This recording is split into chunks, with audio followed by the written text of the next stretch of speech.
سبحان اللہ وبحمدہ سبحان اللہ العظیم اللہم صل علی محمد وآل محمد سبحان اللہ وبحمدہ سبحان اللہ العظیم اللہم صل علی محمد وآل محمد سبحان اللہ وبحمدہ سبحان اللہ العظیم۔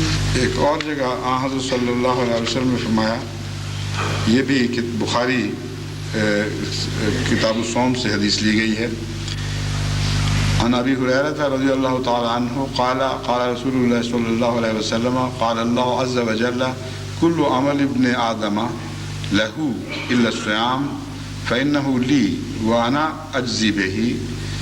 بعض روایتوں میں اجزا بہی کا بھی ذکر ملتا ہے۔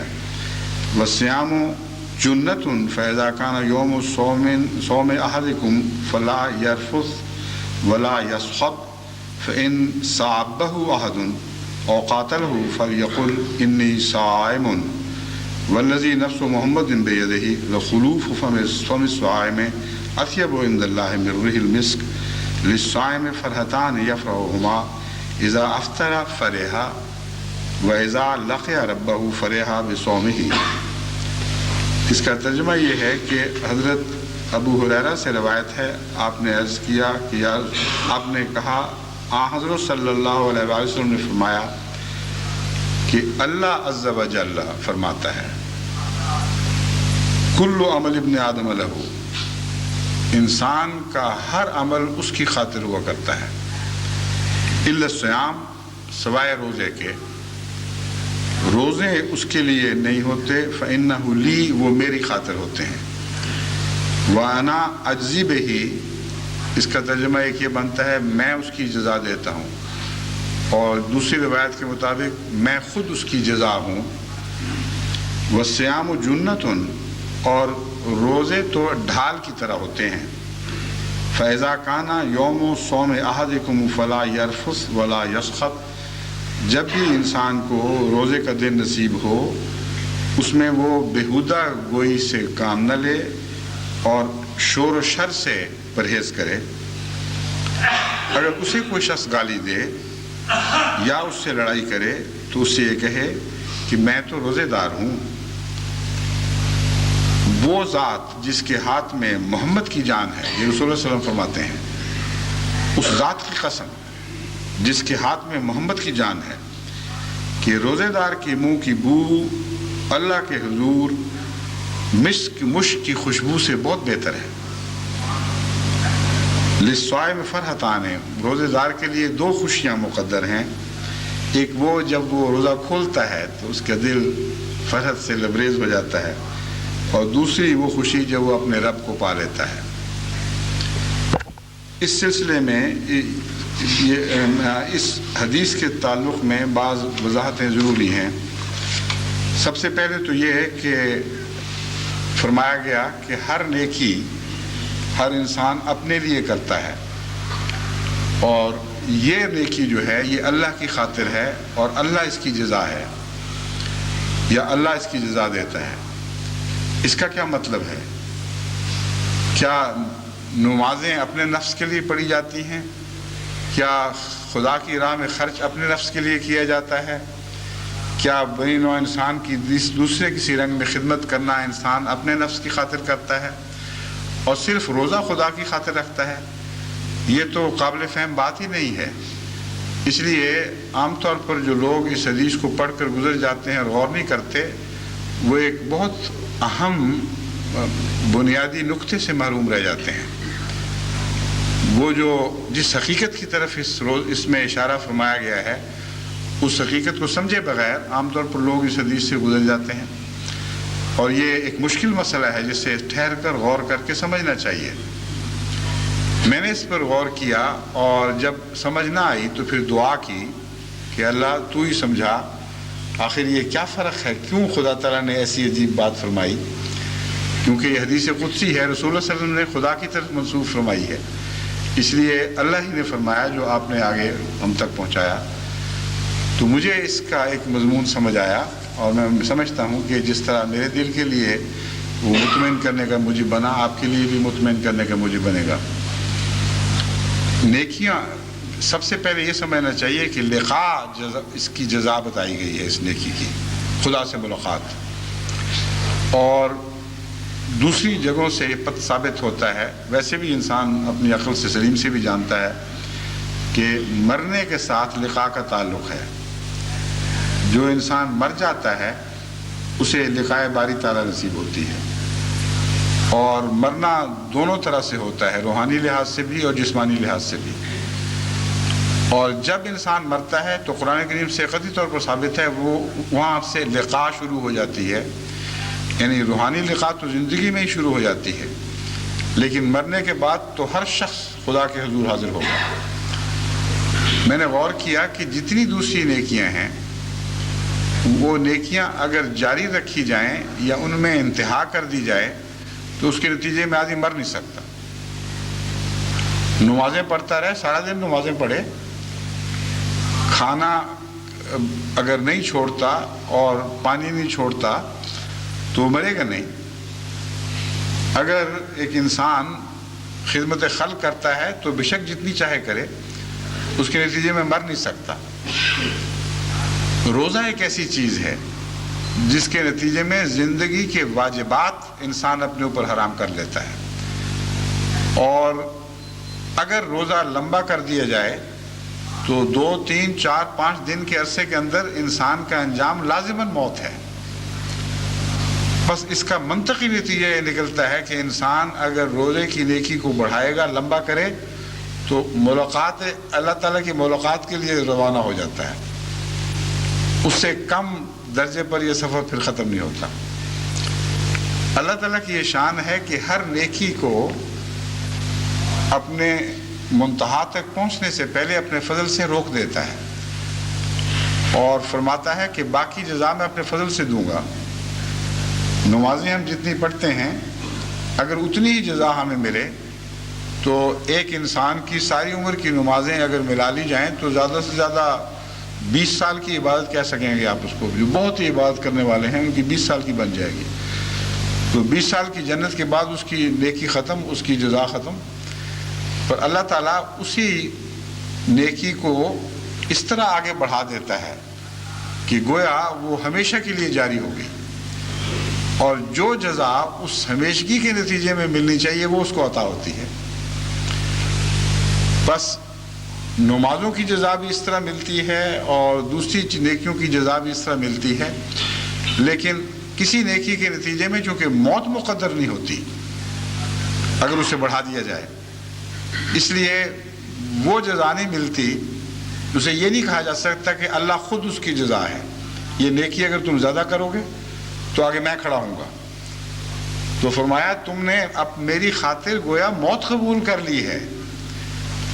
اگر روزہ بڑھ جائے اور لمبا ہو جائے تو لازماً تم مر جاؤ گے، ایک مرن برت بن جائے گا، اور مجھ سے ملنے کی خاطر جان دے رہے ہوگے، گویا کہ میں تمہارا قربانی کا وقت چھوٹا کر دیتا ہوں لیکن تمہاری قربانی کی روح قبول کر لیتا ہوں، کیونکہ روزے اور کے فاقوں کے نتیجے میں چونکہ تم نے لازماً آخر مجھ تک ہی پہنچنا تھا، اس لیے میں نیکی کی مشقت کو کاٹ دیتا ہوں اور جزا بن کر خود آ جاتا ہوں کہ اچھا پھر ملاقات کرتے ہیں۔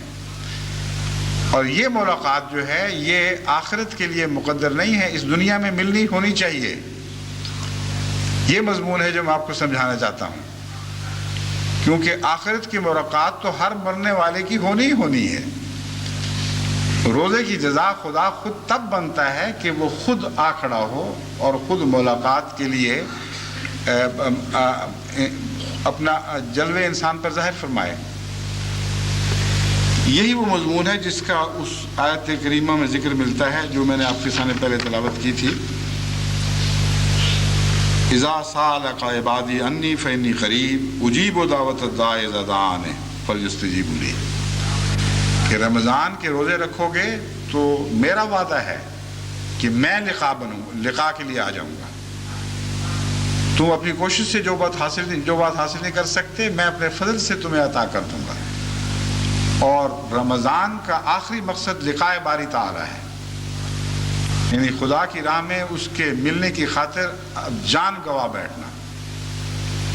بین ہی اسی آیت کے مضمون کے مطابق حضرت صلی اللہ علیہ وآلہ وسلم ہمیں خبر دیتے ہیں کہ اللہ تعالیٰ فرماتا ہے اس کی جزا میں خود بنوں گا، کیونکہ اگر یہ نیکی لمبی ہو تو انسان نے مرنا ہی مرنا ہے، اور جو میری خاطر جان دینے پر تیار ہو جائے میں کیوں اس سے ملاقات نہ کروں۔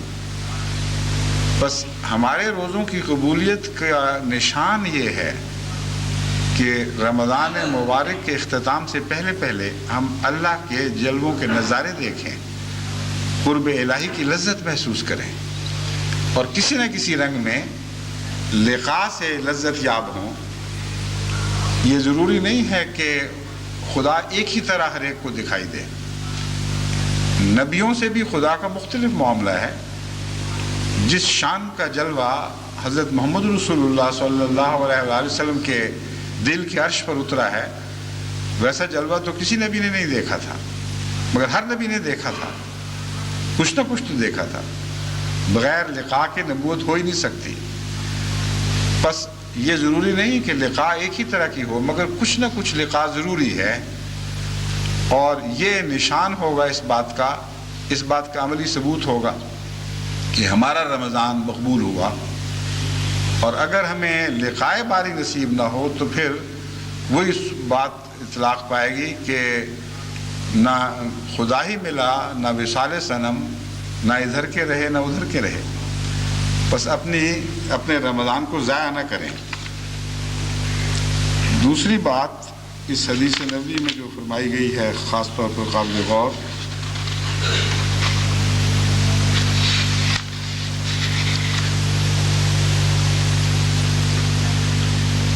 آپ فرماتے ہیں کہ روزے دار کی منہ کی بو خدا تعالیٰ کے نزدیک ایسی ہے جیسے کستوری کی خوشبو ہو۔ اس بات نے میری ایک اور ذہنی الجھن کا حل کر دیا۔ میں یہ سوچا کرتا تھا کہ انسان روزے کے وقت اپنے حواس خمسہ میں سے ہر چیز کی قربانی پیش کرتا ہے سوائے ناک کے۔ قوت ناک سے سانس لیتا ہے، خوشبوئیں سونگھتا ہے، اس سے کوئی پرہیز نہیں، اور باقی سب حواس خمسہ کی قربانیاں۔ یہ کیا وجہ ہے؟ روزہ تو یہ مفہوم پیش کرتا ہے کہ سب کچھ جسم کا جو کچھ خدا نے عطا کیا سب خدا کی راہ میں کچھ نہ کچھ خرچ ہو رہا ہو۔ اس حدیث نے یہ مسئلہ حل کر دیا۔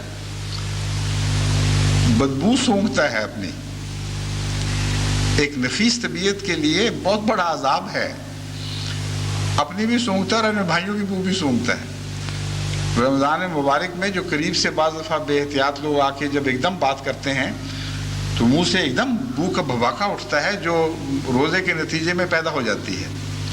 ایک معدے کی کچھ خرابی ہوتی ہے، جن لوگوں کو فاقوں کی عادت نہ ہو ان کے معدے میں گیسیں پیدا ہوتی ہیں اور وہ خون میں ملتی ہیں، اور پھر خون کے ذریعے جب لنگز میں سے جس خون گزرتا ہے یعنی پھیپھڑوں میں سے، تو سانسوں میں وہ بو آ جاتی ہے، اور کچھ منہ کے اندر ویسے بند رہنے سے بو آ جاتی ہے۔ تو حضرت صلی اللہ علیہ وآلہ وسلم نے یہ مسئلہ حل فرما دیا کہ تمہاری قوت شامہ بھی اس قربانی میں شامل ہے، اور جب تم روزے کے نتیجے میں اپنی بو کی تنگی محسوس کرتے ہو یا دوسروں کی بوئیں سونگھتے ہو تو یاد رکھو چونکہ یہ خدا کی خاطر ہے، اس لیے اللہ کے نزدیک یہ بو مشک کی خوشبو سے بھی زیادہ بہتر ہے۔ تو رمضان میں روزے میں یاد رکھیں، انسان کو جتنی بھی خدا تعالیٰ نے طاقتیں ودیعت فرمائی ہیں، صلاحیتیں عطا فرمائی ہیں، ان سب کی قربانی شامل ہوتی ہے، قوت شامہ سمیت۔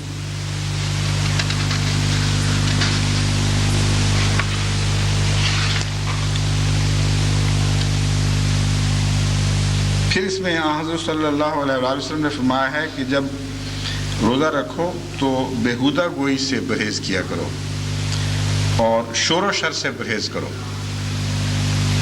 بعض لوگوں کو بیہودہ گوئی کی عادت ہوتی ہے، یاوہ گوئی جس کو کہتے ہیں، اور عام بات کرتے وقت بھی کچھ نہ کچھ بیہودہ کلام کر دیتے ہیں، بعضوں کو گالیاں دینے کی عادت ہے. ہمارے ملک میں تو اتنی عادت ہے کہ ذمہ دار ہل چلاتے وقت اپنے جانور کو بیچارے کو گالیاں دیتا رہتا ہے خام خواہ.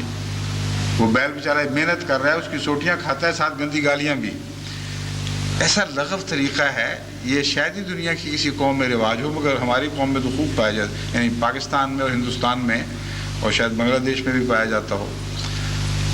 حضرت صلی اللہ علیہ وآلہ وسلم نے جب فرمایا کہ روزے کے وقت خصوصیت سے توجہ کرو, تمہاری زبان پاک اور صاف رہنی چاہیے, تو مراد یہ نہیں ہے کہ روزہ ختم ہو اور گالیاں شروع ہو جائیں. مراد یہ ہے کہ یہ بھی ایک ورزش کا زمانہ ہے. اس پہلو سے بھی ورزشیں کرو کہ خدا تمہیں پاک اور صاف زبان عطا کرے, اور روزے میں جب تم محنت کرو گے اور اپنے آپ کو روک کے رکھو گے تو انشاءاللہ بعد کی زبان بھی پاک اور صاف ہی رہے گی. شور و شر نہ کیا کرو بے وجہ, اور اگر کوئی تمہیں گالی دے تو اس کے جواب میں کہا کرو میں روزے دار ہوں. یہ جو خصوصیت سے نصیحت ہے یہ اس لیے بھی ہے کہ بھوک کے نتیجے میں انسان کے لیے غصہ برداشت کرنا زیادہ مشکل ہو جایا کرتا ہے, اور عام لوگ جو بغیر بھوک کے زبان صحیح رکھتے ہیں وہ بھوک کے وقت بعض دفعہ جلدی وہ بے قابو ہو جاتے ہیں اور کسی ناپسندیدہ بات کو برداشت نہیں کر سکتے. تو یہ میرا بھی ذاتی تجربہ ہے, روکنا پڑتا ہے اپنے آپ کو.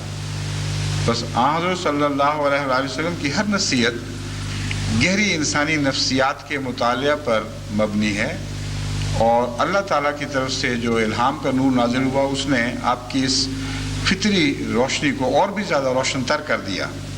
نور علی نور کا نظارہ ملتا ہے آپ کی نصیحتوں میں. بس انسانی فطرت کے گہرے راز آپ کو روشن تھے اور ان کو پیش نظر رکھ کے آپ نے نصیحتیں فرمائی ہیں. اس لیے صرف وہ شخص پیش نظر نہیں جو بد کلام ہو, عموماً پاک کلام کرنے والوں کے لیے بھی ایک امتحان کا وقت ہے, ایک خطرے کے مقامات ہیں. رمضان مبارک میں خصوصیت سے روزے کے دوران اپنی زبان کی نگرانی کیا کریں.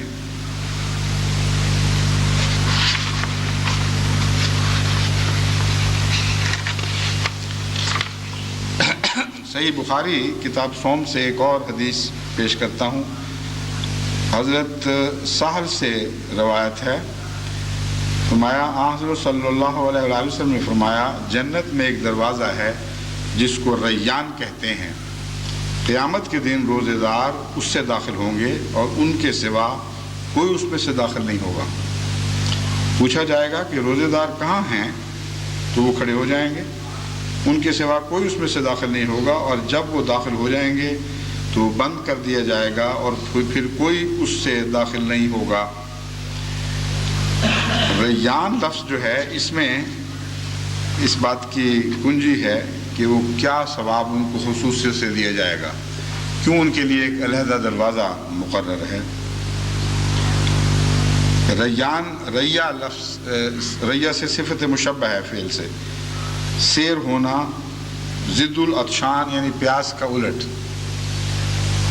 اور سیراب چہرے کو بھی پہ بھی یہی لفظ اطلاق پاتا ہے. چونکہ انسان خدا کی خاطر بھوک کے نتیجے میں کمزوری محسوس کرتا ہے, پانی نہ پینے کے نتیجے میں ایک عطشان کی کیفیت, پیاس کی ایک کیفیت بھڑک اٹھتی ہے بعض دفعہ, اور اتنی سخت ہو جاتی ہے کہ انسان جس نے گرمیوں میں روزے رکھے اس کو بھی پتہ ہے کہ کس قدر وہ ایک کرب میں مبتلا ہوتا ہے. تو جنت میں دروازہ, ایسا دروازہ مقرر فرمانا جس کا عنوان ریان ہے, جس کے اوپر جلی حرفوں سے گویا لکھا ہوگا کہ یہ سیرابی کا دروازہ ہے, اس میں سے لوگ داخل ہوں گے. جنت تو ایک ہی ہے, دروازے الگ ہوں گے تو کیا فرق پڑتا ہے؟ کیا صرف یہ اعزاز ہی ہے کہ ہم اس دروازے سے آئے تھے؟ اور پھر ایک وقت میں اور بھی تو نیکیوں کے دروازے ہیں جن میں ایک روزہ دار آگے بڑھا ہوا ہوگا, کیا وہ ان سے محروم کر دیا جائے گا؟ یہ باتیں سمجھنے کے لائق ہیں. میں نے جہاں تک غور کیا ہے, حضرت اقدس محمد رسول اللہ صلی اللہ علیہ وآلہ وسلم نے مختلف دروازوں کا ذکر کر کے یہ اطلاع دی ہے کہ ہر وہ شخص جو کسی خاص نیکی میں امتیاز پائے گا اسی جنت میں اس پہلو سے اس کو زیادہ مزہ آئے گا، اس کا لذت اٹھانے کی صلاحیتیں اجاگر کی جائیں گی، اور جس کا مطلب یہ ہے کہ دودھ اور شہد جو بھی شکل ہے اس کی، یعنی ظاہری تو نہیں ہے، لیکن جس طرح دودھ بعض انسان کے لیے بعض غیر معمولی غذائی صلاحیتیں رکھتا ہے یا شہد رکھتا ہے، لذتیں بھی رکھتا ہے، اس طرح کی کوئی چیز ہے، ہر شخص ان سے ایک جیسا مزہ نہیں اٹھا سکے گا۔ اب ایک آدمی ٹھنڈا میٹھا دودھ پیے، وہ اگر بھوکا ہے تو اس کو اور لطف آ رہا ہوگا، اور اگر وہ اس کا پیٹ بھرا ہوا ہے تو بعض دفعہ اس کا دل ہی نہیں چاہے گا، بلکہ دودھ پینے سے اس کو متلی پیدا ہوگی۔ تو بظاہر جنت کی نعمتیں ایک جیسی ہوں گی، مگر جس دروازے سے انسان گزرے گا اس دروازے کی صلاحیتیں ساتھ لے کر اندر جائے گا، اور وہ شخص جس نے خدا کی خاطر بھوک اور پیاس کی تکلیفیں برداشت کی ہیں، اس کو اسی جنت میں ان دو پہلوؤں سے باقی سب سے زیادہ مزہ آ رہا ہوگا، وہ زیادہ عمدگی کے ساتھ اور زیادہ لطافت کے ساتھ سیراب کیا جا رہا ہوگا۔ بس حضور اکرم صلی اللہ علیہ وآلہ وسلم نے جو یہ حدیث اس قسم کے مضامین بیان فرمائے ہیں، بعض ظاہر پرست ان کا مطلب سمجھ نہیں سکتے، وہ سمجھتے ہیں بڑا فلاں گیٹ سے نکل جائیں گے، اندر داخل ہو جائیں گے، جس طرح دنیا میں گیٹوں کے ساتھ داخل ہوتے ہیں، وہ یہ بات نہیں ہے، وہ بعض تاثیریں ہیں، بعض غیر معمولی امتیازات ہیں جو ان کو بخشے جائیں گے، جو ان کے ساتھ داخل ہوں گے، گیٹ کے ساتھ پیچھے نہیں رہ جائیں گے۔ بس وہ غیر معمولی لطف جو روزہ دار روزہ کھولتے وقت محسوس کرتا ہے غذا سے، اس سے بہت زیادہ غیر معمولی طور پر زیادہ جنت کی نعمات سے وہ محسوس کرے گا۔ پھر حضرت صلی اللہ علیہ وآلہ وسلم نے فرمایا کہ ایک روز، یہ سنن ترمذی سے حدیث لی گئی ہے، حضور نے فرمایا کہ جو شخص ایک روزہ بھی بغیر شرعی اجازت کے اور بیماری کے چھوڑتا ہے، پھر خواہ وہ زندگی بھر روزے رکھے، اس روزے کی قضا نہیں ہے۔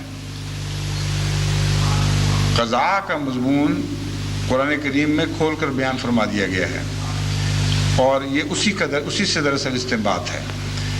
فرمایا کہ یہ شرطیں ہیں، یہ شرطیں اگر پوری ہوں تو تم روزہ نہ رکھو، اور اس روزے کے بدلے کچھ فدیہ دے دو اور کچھ بعد میں روزے رکھ لو۔ بس جو روزے چھوٹ گئے اس کے بدلے بعد میں روزہ رکھنے کی قضا کی اجازت ہے۔ اگر وہ شرطیں پوری نہ ہوں تو خدا کی طرف سے قضا کی اجازت ہی کوئی نہیں پھر۔ اس لیے جہاں اجازتیں مذکور ہو جائیں، ان اجازتوں سے باہر اگر کوئی انسان سے کوتاہی ہو جاتی ہے، کوئی فرض چھوٹ جاتا ہے، اس کی قضا ہے ہی کوئی نہیں۔ بس روزہ چھوٹنے کی کوئی قضا نہیں ہے، یہ یاد رکھیں۔ یعنی اگر عمداً بطور گناہ کے روزہ چھوڑا جاتا ہے، رکھنے کی طاقت کے باوجود چھوڑا جاتا ہے، تو پھر ساری عمر بھی روزے رکھیں تو وہ چھٹے ہوئے روزے بحال نہیں ہو سکتے۔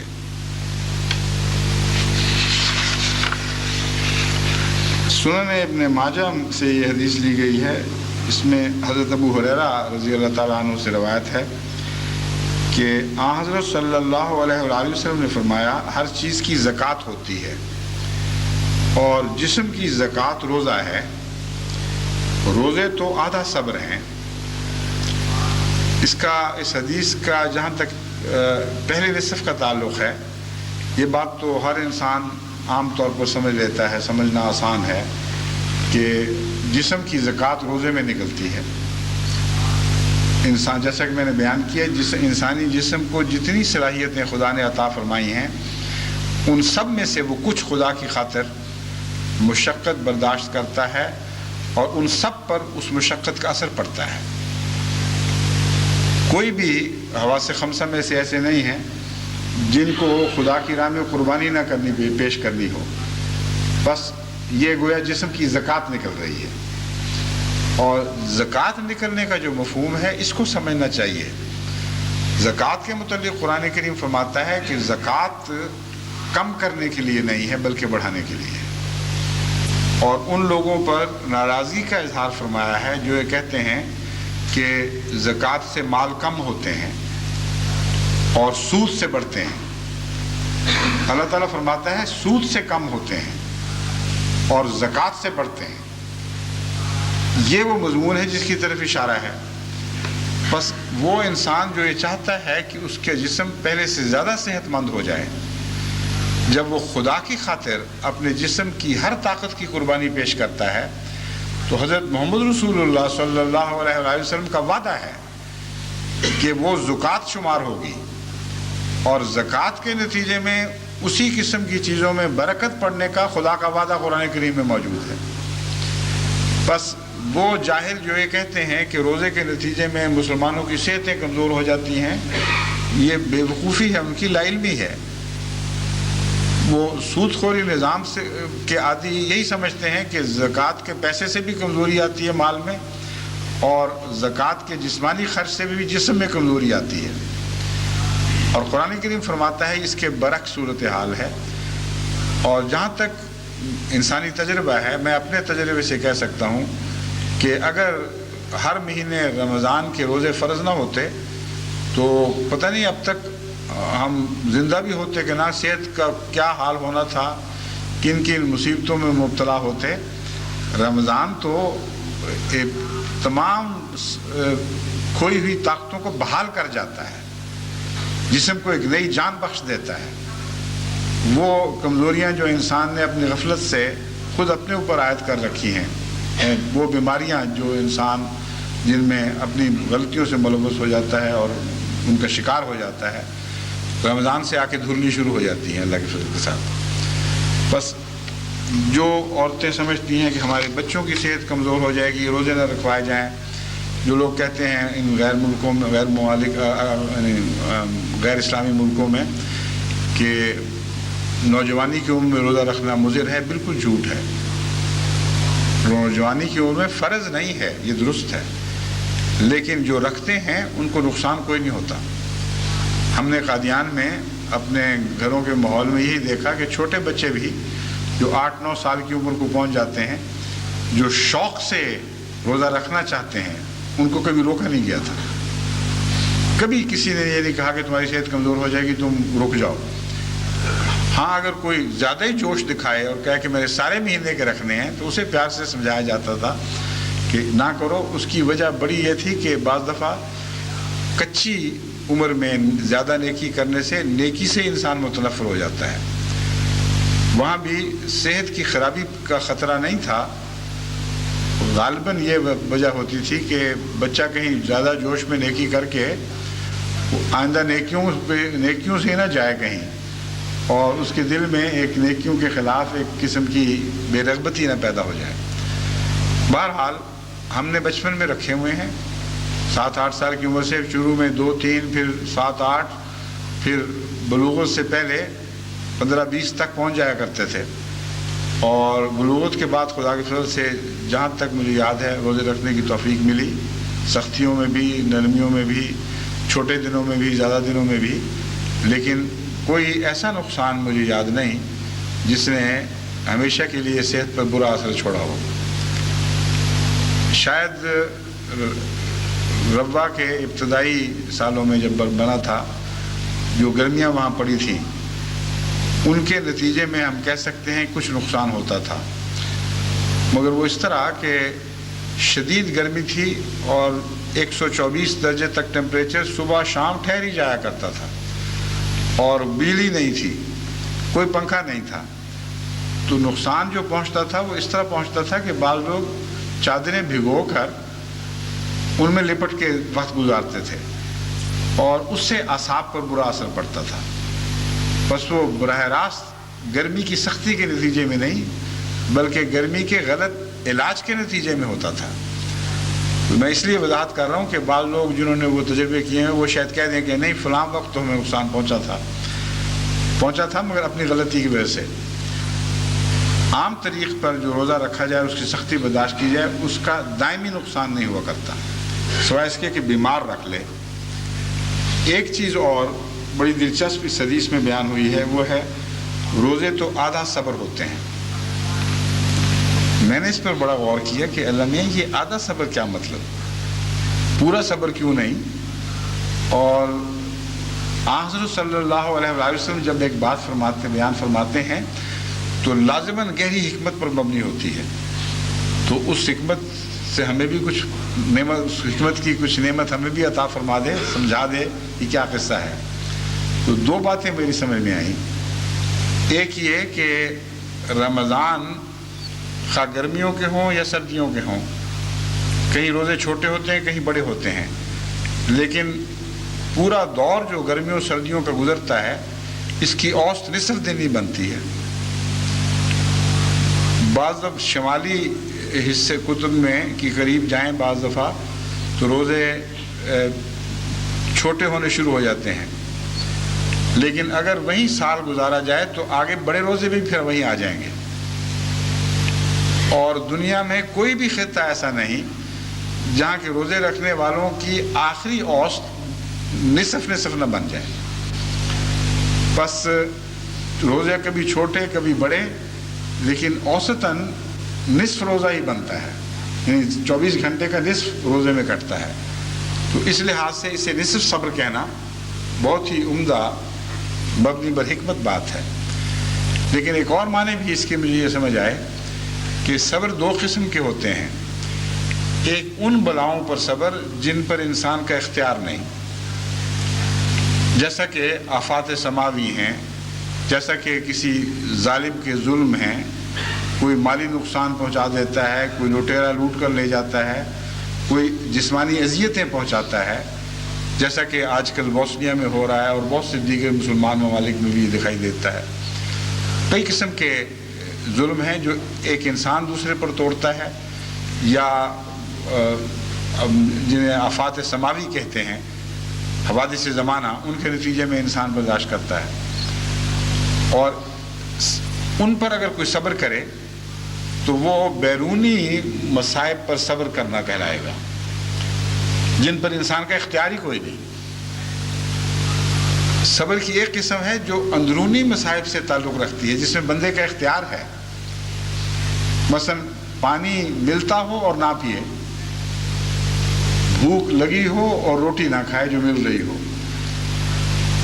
دل چاہتا ہو کسی سے پیار کرنے کو اور خدا کی کا حکم رستے میں حائل ہو، ہرگز نہیں۔ نظر آوارہ ہونے کی تمنا پیدا ہو اور خدا کا حکم روک دے کہ خبردار، زبان چاہے کہ بے لگام ہو اور اللہ کا حکم کہے ہرگز نہیں، تو ہر جگہ پہرے بٹھا دیے جائیں، یہ صبر ہے۔ اور یہ صبر توئی صبر ہے جو انسان کی اپنی ذات سے تعلق رکھتا ہے۔ اس صبر کی جتنی تکلیفیں انسان خود اپنے اوپر عائد کرتا ہے عقل کے ساتھ فیصلہ کرتے ہوئے یا دل کے ساتھ فیصلہ کرتے ہوئے، جو بھی تعلق بات ہو، تو یہ نصف صبر ہے۔ تو حضرت صلی اللہ علیہ وآلہ وسلم نے فرمایا کہ رمضان نصف صبر ہے۔ اب دیکھیں ہمارے آقا و مولا حضرت محمد رسول اللہ علیہ وسلم کی باتیں کتنی گہری ہوتی تھی۔ میں تو جب حدیثیں پڑھتا ہوں تو حیران رہ جاتا ہوں۔ اگر تو آپ اوپر سے گزر جائیں آرام سے تو ان حدیثوں کا حسن ویسے بھی دکھائی دیتا ہے، ہر بات پیاری ہے، لیکن وہاں اگر ٹھہر جائیں اور حدیثوں کی ان کی مضمون میں اتریں نیچے تو ایک اور معانی کا جہان دکھائی دیتا ہے۔ جیسا کہ اللہ کی کائنات میں بڑی وسعتیں ہیں، ایک سطحی نظارہ ہے جس سے انسان لطف اندوز ہوتا ہے، ایک سائنٹیفک نظارہ ہے جب ایک سائنسدان ایک جگہ پہنچ کر اس کی کنوں تک پہنچنے کی کوشش کرتا ہے۔ اگر تیل کے آثار عام عقل انسان کو دکھائی نہیں دیتے، ایک سائنسدان کو دکھائی دیتے ہیں، وہ کھدائی کرتا ہے، نیچے پہنچتا ہے اور اسے تیل کے چشمے مل جاتے ہیں۔ اور حضرت محمد رسول اللہ صلی اللہ علیہ وآلہ وسلم بھی خدا کی تخلیق کا ایک شاہکار تھے، اور ایسا عظیم شاہکار ہے کہ جہاں تفسر کبھی بھی آپ کو مایوس نہیں کرے گا۔ میں نے تو جب بھی احادیث نبوی پر غور کیا ہے، مجھے بہت ہی پیارے حکمت اور عقل کے موتی اس میں چھپے ہوئے دکھائی دیے ہیں، اور یہ بات حضرت محمد رسول اللہ صلی اللہ علیہ وآلہ وسلم کے مزاج کے عین مطابق تھی۔ آپ اپنی نیکیوں کو خود ظاہر کر کے دکھاتے نہیں تھے، اور جو حکمت آپ کو اللہ تعالیٰ نے عطا فرمائی اس کا ذکر تو فرمایا ہے، لیکن نمایاں کر کے اٹھا کر دکھایا نہیں کہ دیکھو میں کیسی عقل کی باتیں کر رہا ہوں، بلکہ وہ مضامین ہیں جو از خود بہتے چلے جا رہے ہیں اور بنی نوع انسان پر چھوڑ دیا ہے، جو چاہے فائدہ اٹھائے جو چاہے نہ اٹھائے۔ اس میں ایک الہی استغنا ملتا ہے، ایک غنا کی شان ہے۔ خدا تعالیٰ نے بھی تو کائنات میں بے شمار فوائد مخفی رکھے ہوئے ہیں اور بے شمار حکمتوں کے موتی ہیں جو جگہ جگہ خدائی قانون میں چھپے پڑے ہیں، لیکن اگر ایک سرسری مسافر سرسری نظر سے ان پر سے گزر جائے تو اس کو پتہ ہی نہیں کہ میں کیا دیکھ رہا ہوں، ان کی کنوں کیا ہے۔ اور اگر غور کریں گے تو آپ کو ہر مضمون کے پیچھے ایک اور دلکش مضمون دکھائی دے گا، اس سے نیچے ایک اور دلکش مضمون دکھائی دے گا۔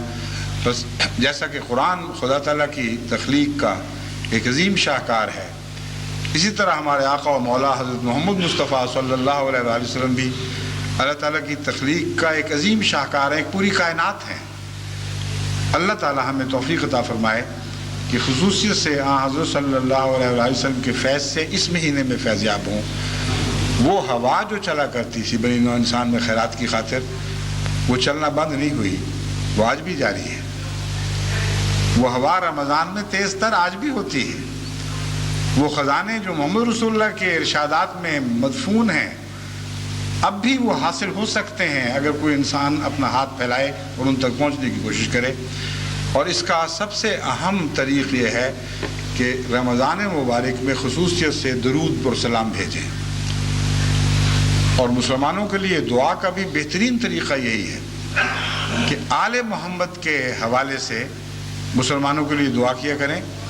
میں تو جب بھی خصوصیت سے کہیں عالم اسلام پر دکھ پڑتا ہے تو درود کے حوالے سے دعا کیا کرتا ہوں۔